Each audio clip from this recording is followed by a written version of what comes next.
इन्स्ट्रुमेंटचं नाव आहे पोरांनो दुधविनी ड्यूगेज स्टँड. काय नाव आहे? दुधविनी ड्यूगेज स्टँड. दुधविनी नावाचा सायंटिस्ट होता इस्रायली. त्यानं हे बनवलं 1953 साली. कधी बनवलंय? 1953 साली. ओके, तर काय आहे हे इन्स्ट्रुमेंट? तर हे ड्यू मोजतं. ड्यू म्हणजे काय? दवबिंदू. दवबिंदू म्हणजे काय असतं? ॲटमॉस्फिअर मधली जी वॉटर वेपर आहे, लक्षामधली ॲटमॉस्फिअर मधली जी वॉटर वेपर आहे ती वॉटर वेपर काय होते पोरांनो? लिक्विड मध्ये कन्वर्ट होते. आणि मॉर्निंग मध्ये, हिवाळ्यामध्ये बघा बेसिकली तुम्ही बघता काय झालं, या गवतावर थेंब थेंब ठिपके ठिपके दिसतात लक्षामध्ये. तर हवेमधली जी वॉटर वेपर आहे किंवा हवेमधली आर्द्रता आहे ती कंडेन्स होते. कंडेन्सेशन होणे म्हणजे काय पोरांनो?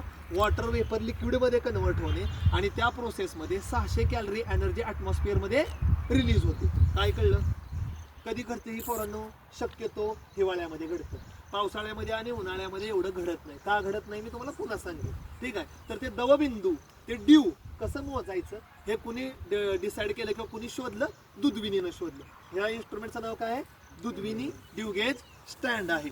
लक्षामध्ये. तर ह्याच्यामध्ये किती फ्रेम आहेत बघा. ही पहिली आहे ती 5 सेंटीमीटरवर आहे, दुसरी आहे ती 25 सेंटीमीटर, 50 सेंटीमीटर आणि 100 सेंटीमीटर. कळलं का? आपण एकदा रिपीट दाखवतो. 5, 25, 50, 100 हे स्टँड आहे.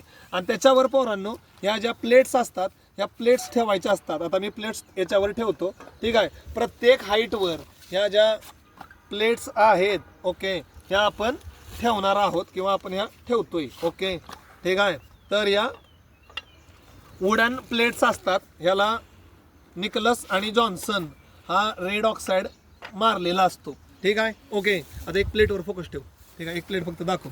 तर पोरांनो ही जी प्लेट आहे ह्याची लेंथ किती असते पोरांनो? 32 सेंटीमीटर. किती असते? 32. याची जी विड्थ आहे ठीक आहे ओके ती किती असते? 5 सेंटीमीटर. ओके, आणि ह्याची जी हाईट आहे ही किती असते? 2.5 सेंटीमीटर. कळलं का? डायमेन्शन पुन्हा सांगतो. किती? 32 by 2.5, sorry by 5 by 2.5. Okay, ठीक आहे. मागणच घेऊ दे. आता ऐका, आता याच्यामध्ये काय होतंय हे समजून घ्या. ही जी प्लेट आहे ही कशानं पेंट केलेली असते? निकलस अँड जॉन्सन रेड ऑक्साईडनं. कशानं पेंट केली आहे? निकलस आणि जॉन्सन रेड ऑक्साईडनं ही प्लेट पेंट केलेली असते. लक्षामध्ये. ठीक आहे. आता तुम्हाला कळलं का हे फ्रेम कसं ठेवलंय? पहिली प्लेट कितीवर आहे? 5. दुसरी कितीवर आहे? 25. तिसरी कितीवर आहे? 50. चौथी कितीवर आहे? 100. लक्षामध्ये. ठीक आहे. तर या प्लेट्स अशा पद्धतीनं वेगवेगळ्या हाईटवर ठेवल्या जातात. ओके, आता काय होणार? तो म्हणतात सर ह्या प्लेट्स कधी ठेवायच्या, कधी काढायच्या, रिडिंग्स कसं घ्यायचं, ऑब्झर्वेशन्स कसे रेकॉर्ड करायची लक्षामध्ये. तर तुम्हाला एकदम सोप्या भाषेमध्ये आणि सिंपल भाषेमध्ये सांगतो लक्षामध्ये. तर ह्या प्लेट ज्या आहेत ह्या आफ्टर द सनसेट कधी ठेवायच्या? सूर्य मावळल्यानंतर. मग तुम्ही म्हणता सर दिवसभर कुठं असतात? डबल स्टीवन सनस्क्रीन मध्ये असतात. कुठं असतात? Double Steven sunscreen. मागच्या आठवड्यात तुम्हाला प्रॅक्टिकल शिकवलंय आपण. डबल स्टीवन सनस्क्रीन जे मोठं बॉक्स आहे त्याच्यामध्ये ह्या प्लेट असतात. सूर्य मावळल्यानंतर ह्या स्टँडवर ठेवायच्या. दिवसा ठेवायच्या नाहीत. दिवसा का ठेवायच्या नाहीत? का की ह्याच्यावर सनलाईट पडल्यानंतर ह्याला भेगा पडू शकतात, ह्याला क्रॅक पडू शकतात. ठीक आहे, त्यामुळं दिवसा सनलाईटला प्लेट एक्सपोज करायची नाही. ठेवायची कधी? कधी ठेवायची? सूर्य मावळल्यानंतर. मग रिडिंग कधी घ्यायचं? सूर्य उगवायच्या अगोदर. म्हणजे रात्री तुम्हाला बॅटरी घेऊन इथं रिडिंग घ्यावं लागेल बिफोर सनराईज. रिडिंग कधी घ्यायचं? Before sunrise. मग काय घडतं? याच्यावर पोरांनो पाण्याचे ठिपके ठिपके ठिपके ठिपके ठिपके पडलेले असतात. ते बिकर घेऊन त्याचं जरा पाणी आणलं, जरा त्या पॅन मधलं बिकर आहे त्याचं पाणी आण थोडं. भरलेलं असतं तर तसं झालं. ओके, तर आता मुलांनो टायमिंग कसला आहे? दिवसाचं टायमिंग आहे, डे टाइम आहे. ठीक आहे. आता काही ड्यू पडणार नाही. ओके, आता काही ड्यू पडणार नाहीये. आणि आपल्याला जर रिडिंग घ्यायचं असेल मुलांनो तर आपल्याला किती वाजता यावं लागेल? सूर्य उगवायच्या अगोदर. आपलं कॉलेज काय एवढ्या सकाळी चालू होत नाही. तर तुम्हाला मी डेमो दाखवतो की कसं रिडिंग घेतलं जातं किंवा कसे ऑब्झर्वेशन घेतले जातात. ओके, आता हे समजा पाणी आहे, मी डायरेक्ट पाणी टाकतोय जवळ. ठीक आहे, मी पाणी टाकतोय. ठीक आहे, आता मी डायरेक्ट रँडम असं नसतं ॲक्च्युली, पण तुम्हाला कन्सेप्ट क्लिअर व्हावी म्हणून हे मी तुम्हाला दाखवतो की how to record a due. Okay, ठीक आहे. तर असं समजा की हे दवबिंदू पडलेले आहेत. ओके, प्रत्येक प्लेटवर पडणार. आता मी एकाच प्लेटवर टाकलेले आहेत. ओके, सपोज हे काय झालं, तुम्ही आता जवळच कर शूट. तुम्ही जे आहात, जे तुम्ही इथं आल्यानंतर तुम्हाला काय दिसलं? सकाळी सूर्य उगवायच्या अगोदर काय दिसलं? दवबिंदू दिसले. इकडून कर, तिकडून कर दिसतील. ओके, दवबिंदू दिसले, मग तुम्ही काय करायचं, त्याच्याबरोबर एक अल्बम मिळतो. काय मिळतो?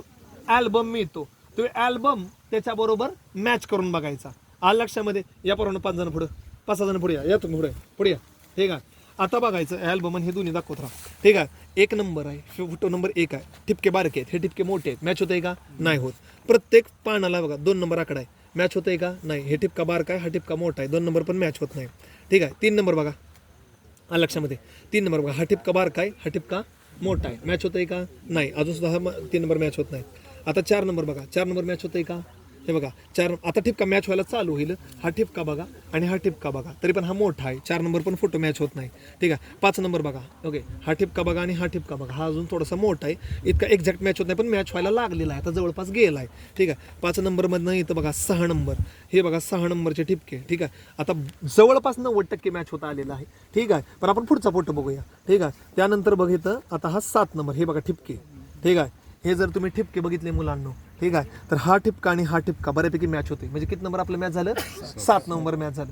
आपला ग्रुपवरचा कालचा फोटो काढ, ग्रुप ओपन कर. ठीक आहे, 7 नंबर मॅच झाले.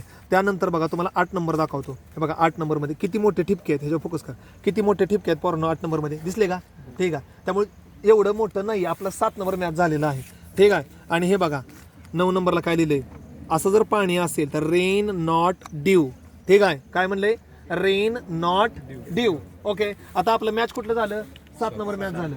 आलं लक्षामध्ये? ठीक आहे, ओके, एकच मिनिट, ते टेबल मला काढून पाहिजे होता. ओके, कालचा जो टेबल होता ना मी टाकलेला, नेट ऑन आहे का? टेबल जरा काढ रे, टेबल कोणी काढलाय त्यातला? हां, नेट ऑन करून ते टेबल आहे का? काल मी एक टेबल चार्ट टाकला होता बघा काल ग्रुपवर, तर त्या टेबलला आपण मॅच करून आपण हे ओळखू शकतो की याच्यावर बॅकनं घ्या, आता काय अडचण आहे थोडंसं. ठीक आहे, तर याच्यामध्ये जे ड्यू किती पडलेलं आहे हे आपण कॅल्क्युलेट करू शकतो. सूर्य उगवला की हे ड्यू जे आहे पोरांनो इव्हॅपोरेट होणार. ओके, या आता पुढे तुम्हाला दाखवतो. ह्याच्यावर फोकस कर, ह्याच्यावर कॉन्सन्ट्रेट कर. ठीक आहे, दिसतंय का व्यवस्थित? ब्राईटनेस वाढवू याचा, ब्राईटनेस वाढवू. ओके, हे मुली याचा ब्राईटनेस कुठनं वाढणार आहे? ब्राईटनेस फुल नाही का? ओके, आता येते का बघ बरं, आकडा येतोय का? हां, थोडं पुढे घ्या, पुढे घ्या. हां, सावलीत घ्या. हां, बघितंय का? हात पुढे घ्या फक्त. हां, ओके, दिसतंय. तर पोरांनो इकडे ही तर रेंज बघा. ड्यू स्केल 0 असेल तर नो ड्यू, 1 असेल तर 0.02 mm ड्यू, 2 असेल तर 0.85 mm, 3 असेल तर 0.75 mm, 4 असेल तर 0.11 mm ड्यू, 5 असेल तर 0.16 mm ड्यू, 6 असेल तर 0.21 mm ड्यू, 7 असेल तर 0.27 mm ड्यू, 8 असेल तर 0.35 mm ड्यू, 9 असेल तर नो ऑब्झर्वेशन. ठीक आहे, आता आपला किती मॅच झालाय पोरांनो? 7 नंबर. किती ड्यू आहे बघा आकडा, 7च्या पुढे 0.27 mm ड्यू. ओके, हे पकडा, मोबाईल कोणाचा हिचा जरा. ओके, तर आता ऐका. ओके, लांबनच घ्या आता. थांबा आता पोरांनो, सगळ्याला दाखवतो. आता इकडे थोडंसं जवळ इथे येऊन बरा. ठीक आहे, तर ड्यू पडण्यासाठी मुलांनो 3 कंडिशन्स महत्वाच्या आहेत. किती कंडिशन्स महत्वाच्या आहेत? त्या 3 कंडिशन्स आहेत. कळलं का?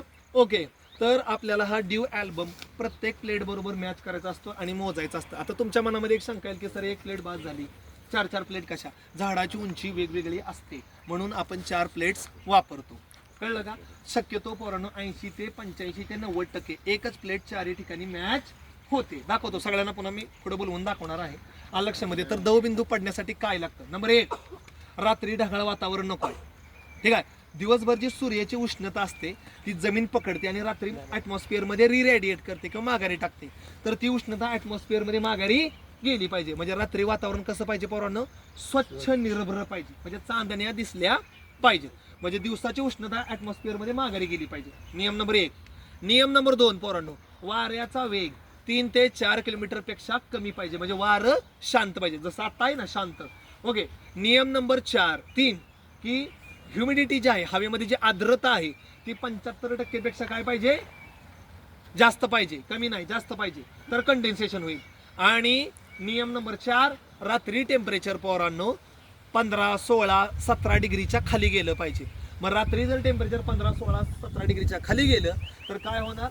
हवेमध्ये आर्द्रता भरपूर आहे, वॉटर वेपर भरपूर आहे. मग वॉटर वेपर लिक्विडमध्ये कन्वर्ट होणार, लिक्विड आणि वारं शांत आहे. मग ते कुठं थांबणार? तुमच्या गवतावर थांबणार, घरावर थांबणार, किंवा बाहेर गाडी लावली असेल त्याच्यावर थांबणार आणि हे दवबिंदू तुम्हाला बघायला भेटणार. ठीक आहे, समजलं. मग ही कंडिशन कधी येते? ही कंडिशन येते मुलांना फक्त हिवाळ्यामध्ये. हिवाळ्यामध्ये ढगाळ वातावरण असतं का? नाही, स्वच्छ असते. हिवाळ्यामध्ये रात्रीचं टेम्परेचर 16-17 जातं का? जातं. वाऱ्याचा वेग शांत असतो का? असतो.